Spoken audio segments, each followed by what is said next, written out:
নমস্কাৰ। কবিতা গৰ্ব মৰ্দন, কবি মনোজ কুমাৰ শৰ্মা।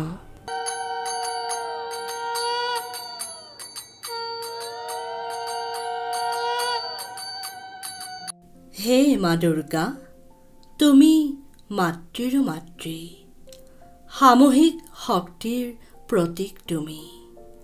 অসীম শক্তিধৰ মহিষাসুৰক নাশিবৰ বাবেই তোমাৰ সৃষ্টি।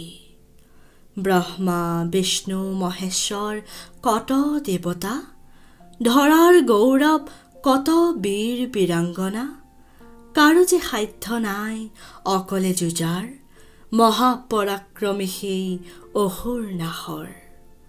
অতিষ্ঠ হ'ল পৃথিৱীবাসী, আকাশে বতাহে ধ্বনিত হ'ল মাথো ত্ৰাহি ত্ৰাহি।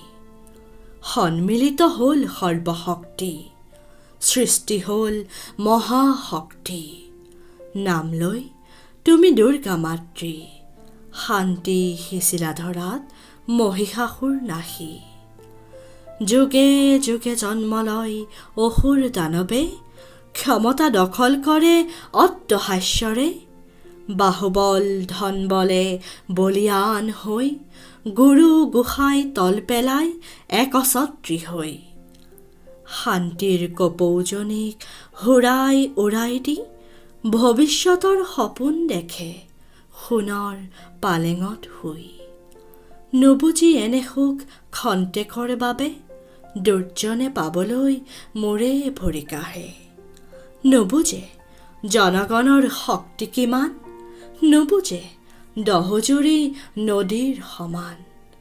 নিশিকে কদাপি দেখি নাশ দুৰ্জনৰ, প্ৰতিক্ষণে চেষ্টা কৰে শ্ৰেষ্ঠত্ব লাভৰ। ভোকৰ ভাত কাঢ়ি ভঁৰাল ভৰাই, নিজস্ব সুখ বাদে অন্য চিন্তা নাই। মায়ামোহৰ জালত পৰি ৰাজন ৰাৱণে, স্বদেশ স্বৰ্ণলংকা মাটিত মিলালে। ৰাৱণ নাশৰ বাবে দেৱীক আহ্বান কৰি, জয় কৰিলে মন ৰামে শৰততে পুজি।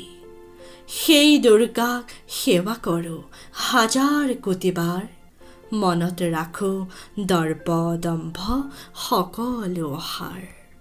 ধন্যবাদ।